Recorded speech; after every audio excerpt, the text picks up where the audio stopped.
राज ठाकरे यांचा political relevance संपत चाललेला आहे.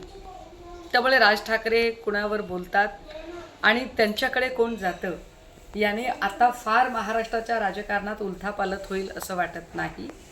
महाराष्ट्रातली जनताच काय, मनसेच्या पदाधिकाऱ्यांना सुद्धा आता ही गोष्ट यूज टू झालेली आहे की राज ठाकरे एरवी भाजपच्या प्रचंड विरोधात आक्रमक भूमिका घेतात, पण जेव्हा कधी निवडणुका जवळ येतात त्यांच्या भूमिका आपोआप प्रो बी जे पी होतात.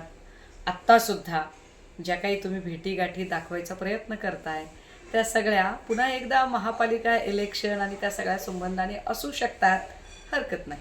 सन्माननीय राजसाहेब ठाकरे हे एक अतिशय दिलदार मनाचे आणि मैत्रीला जागणारी व्यक्ती म्हणून संपूर्ण महाराष्ट्राला परिचित आहेत. सन्माननीय राजसाहेब ठाकरे आणि देवेंद्रजी फडणवीस यांचे मैत्रीचे संबंध आहेत.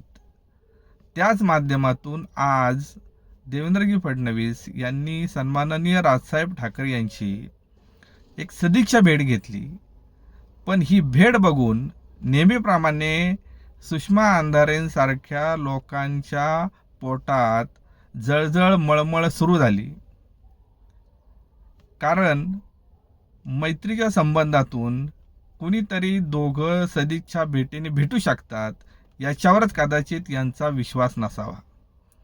पण मी सुषमा अंधारेंना एक आठवण करून देतो की विधानसभा निवडणुकांमध्ये उद्धवजी ठाकरे साहेब असं थेट बोलले होते की एक तर तू राहशील नाही तर मी राहील, असं देवेंद्रजी फडणवीसांना उद्देशून बोलले होते.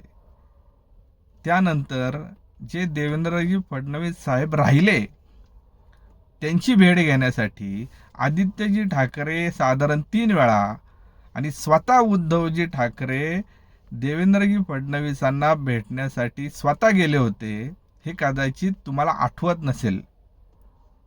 त्यामुळे कुठल्याही भेटीकडे बघताना कायम राजकारणाच्याच नजरेतून बघणं कमी करा आणि जी मळमळ जळजळ तुम्हाला होते ना त्याच्यावर काहीतरी औषधोपचार करा.